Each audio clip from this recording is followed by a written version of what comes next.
Hi guys, आज हम आपको 11th का chapter number first the living bird पढ़ा रहे हैं। तो सर्वप्रथम बता दें कि क्वेश्चन की प्रायोरिटी आने की सबसे ज़्यादा कहाँ से है 2023 में। तो सर्वप्रथम है ना, अभिगत वर्षों से अगर हम देखा जाए तो सबसे प्रथम यहाँ से आ रहा है टेक्सोनॉमिकल एड से काफ़ी सारे क्वेश्चन पूछे गए हैं है ना। क्वेश्चन भी हम नेक्स्ट वीडियो में सोच रहे हैं मेंशन कर दें सारा चीज़, है ना। जैसा आपका रिक्वायरमेंट हो उस हिसाब से हम अपलोड कर देंगे, तो डिस्क्रिप्शन में जाके आप देख लीजिएगा। तो टेक्सोनॉमिक एड से आया है क्वेश्चन 2019 में और 2021 में। फिर टेक्सोनॉमिक कैटेगरी से कुछ क्वेश्चन आए हुए हैं 2014 में। और फिर व्हाट इज़ द मतलब diversity in the living birds यहाँ से भी। और सबसे लास्ट प्रियोरिटी इसकी आती है व्हाट इज़ द लिविंग। तो है ना, आपको एनसीईआरटी पढ़ना कैसे है, इन चीज़ों के बारे में थोड़ी सी हम आज बात करेंगे ना। किस हिसाब से पढ़ना कैसे है, बहुत सारी बुक्स होती हैं जिसमें है ना लगातार हम अगर बात करें तो रेफरेंस बुक होती हैं, तो है ना, तो अपने अपने हिसाब से राइट लिखी होती है। लेकिन हमें पढ़ना है ना, उस हिसाब से अपना मतलब जनरेट करना है क्या कैसा होना चाहिए स्टडी मटेरियल हम अपना। तो जो भी पढ़ाई करिए ना, एक ही कंटेंट्स का यूज़ करिए। एनसीईआरटी है ना, सेल्फ अपना बल्कि सेल्फ इवेल्युएशन करके अपना स्वयं का नोट्स बनाइए। तो आज हम चालू करते हैं 11 का first chapter the living birds. और तो बात करते हैं what is the living. Living क्या होता है, लिविंग ऑर्गेनिज्म के बारे में हम बताएंगे आपको। व्हाट इज़ द लिविंग, ठीक है। लिविंग की डिफाइनिंग प्रॉपर्टी क्या होती है, लिविंग कितने कैरेक्टर्स में डिफाइन किया गया है। इसे what is the living, living क्या है, ठीक है।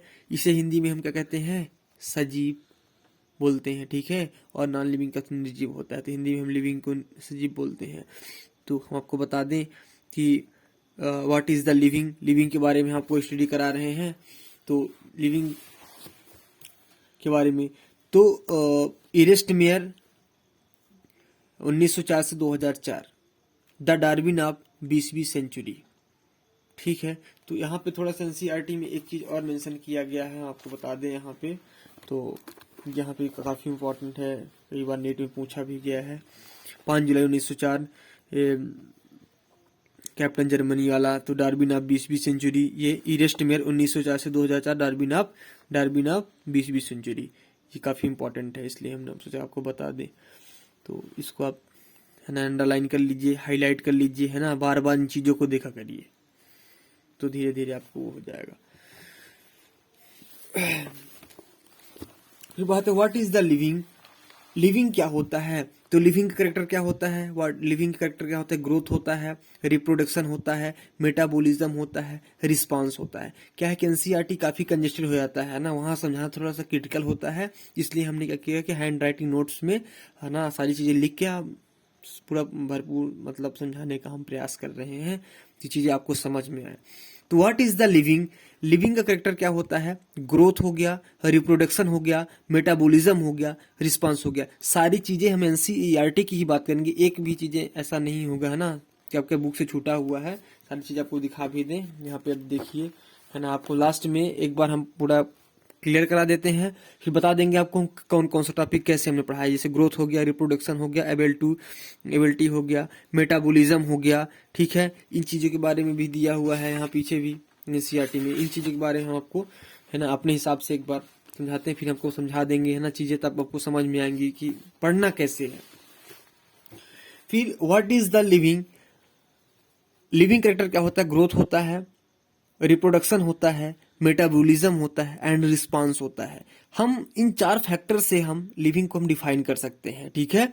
तो ग्रोथ क्या होता है, ग्रोथ ग्रोथ हम डिफाइन करना है कि लिविंग कैरेक्टर है कि नहीं है। तो ग्रोथ सेल के नंबर में अगर ग्रोथ हो रही है, सेल के नंबर में ग्रोथ किस में होती है, ओनली लिविंग्स में होती है। और सेल के इनसाइड मास में ग्रोथ, जिसमें साइज में ग्रोथ हो रही है, उसमें नॉन लिविंग में होती है। तो हमारा कहने का मतलब है कि सेल के नंबर में ग्रोथ ओनली लिविंग में होती है, मतलब एक सेल से 2 सेल, 2 सेल से 4 सेल, 4 सेल से 8 सेल, 8 सेल से 16 सेल, मतलब सेल का नंबर लगातार इंप्रूव हो रहा है। ठीक है, तो ये किस में होता है? लिविंग में होता है। किस में होता है? लिविंग में होता है ये सारा चीज। और नॉन लिविंग में क्या होता है? सेल की इनसाइड ग्रोथ, मतलब इनसाइड उसके मास में ग्रोथ होती है, कोई ये मतलब ये है। इसके क्या होती है? इसके इनसाइड अंदर और मास में ग्रोथ हो रही है। ये देखिए ग्रोथ होके थोड़ा सा बड़ा हो गया है। तो हम कभी कभी कहते हैं कि है ना, मतलब इसमें एक्सेप्शन भी दिया हुआ है। जैसे माउंटेन हो गया, पर्वत हो गया, बोल्ट्स हो गया, बोल्डर्स हो गया, सैंड गोल पत्थर हो गए, इनकी सरफेस पे मास में ग्रोथ होने लगती है। कभी कभी होता है ना कि कोई कोई मूर्ति रहती है और लगातार उसका साइज बढ़ने लगता है, काफी पुरानी मूर्ति है तो ग्रो करने लगती है, तो है ना, पहले इतनी बड़ी थी अब आज की इतनी बड़ी हो गई है।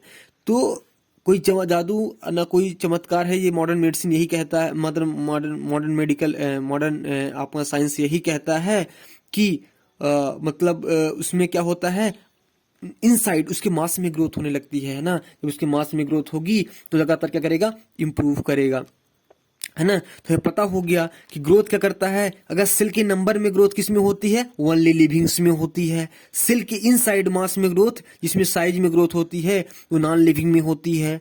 ठीक है, एक्सेप्शन क्या क्या हो गया? माउंटेन पर्वत हो गया, गोल पत्थर हो गया, सैंड गिट्टी हो गई, इनके क्या सरफेस पे मास में ग्रोथ हो रही है, वो नॉन लिविंग है। ओके, और कंक्लूजन क्या निकलता है? Growth is a not the defining feature property of living. हम ये कह सकते हैं कि ग्रोथ जो है, तो नॉट ग्रोथ से हम डिफाइन नहीं कर सकते हैं कि लिविंग की प्रॉपर्टी, लिविंग की प्रॉपर्टी तो है, लेकिन हम इसको डिफाइन नहीं कर सकते हैं, है ना, क्योंकि नॉन लिविंग में भी ग्रोथ होती है। नॉन लिविंग में ग्रोथ कैसे होती है?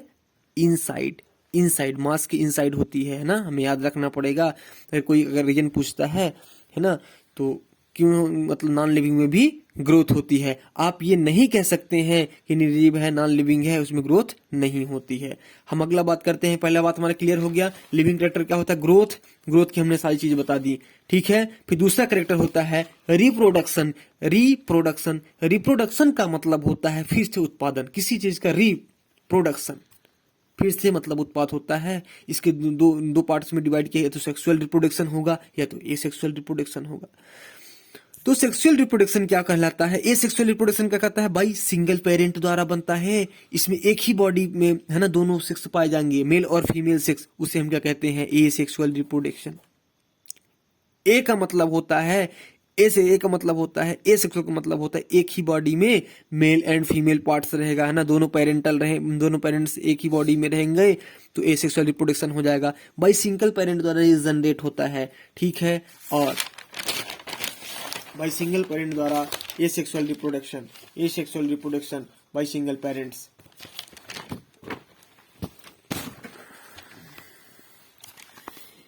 अब एग्जाम्पल क्या होता है? बाई स्पोर हो गया, बडिंग हो गया, एंड फ्रेगमेंट, ये क्या लिखा हुआ है? फ्रेगमेंटेशन हो गया और रीजनरेशन हो गया। रीजनरेशन मतलब क्या होता है?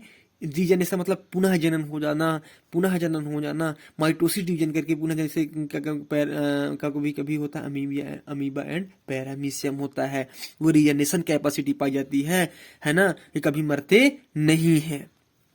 सेक्सुअल रिप्रोडक्शन क्या कहलाता है? By two parent opposite sex is called sexual reproduction. इसमें क्या होता है? मेल एंड फीमेल, है ना, सेक्सुअल रिप्रोडक्शन करते हैं, और इसका एक्सेप्शन होता है म्यूल हो गया, मतलब खच्चर हो गया। ठीक है, म्यूल का पिता क्या होता है? घोड़ा। ठीक है, और ठीक है, तो इसमें क्या होगा? म्यूल मतलब खच्चर हो गया। वर्कर फीमेल हनीवी, है ना, worker female honey bee. Humans में क्या होता है? TT and VT can not reproduction. TT का मतलब होता है ट्यूबेक्टॉमी, अतः महिलाओं का नसबंदी ऑपरेशन जो होता है तो टीटी होता है, और मेल्स का पुरुषों का नसबंदी ऑपरेशन को कहते हैं वीटी। मतलब अगर मेल की बात करें तो वीटी, है ना, vasectomy cut and tight, and tubectomy होती है फीमेल का नसबंदी ऑपरेशन। तो क्या कहता है कि इसमें हम इस क्वेश्चन पूछेगा कि, है ना, सेक्सुअल रिप्रोडक्शन की मतलब हमें याद रखना पड़ेगा कौन कौन से म्यूल हो गया, वर्कर फीमेल हनीवी, ह्यूमंस में याद रखना है TT and VT. Can not reproduction, ये जीवन में कभी रिप्रोडक्शन नहीं कर सकते हैं। तो हम कंक्लूजन निकलता है कि reproduction not the defining property of the living, क्योंकि हर लिविंग रिप्रोडक्शन नहीं कर सकता है। ठीक है, हर लिविंग रिप्रोडक्शन नहीं कर सकता है। तो हम ये नहीं कह सकते हैं कि लिविंग, है ना, हम रिप्रोडक्शन से हम ये नहीं कह सकते हैं कि नॉन लिविंग में मतलब डिफाइनिंग नहीं कर सकते हैं, है ना। तो रिप्रोडक्शन डिफाइनिंग प्रॉपर्टी लिविंग की नहीं है। ठीक है, reproduction is a not defining property of the living, क्योंकि हर लिविंग रिप्रोडक्शन नहीं करता है। और लिविंग कैरेक्टर क्या होता है, एक कैरेक्टर क्या होता है, मेटाबॉलिज्म। मेटाबॉलिज्म मतलब होता है उपापचयी क्रियाएं, हिंदी में क्या बोलते हैं, उपापचयी क्रियाएं।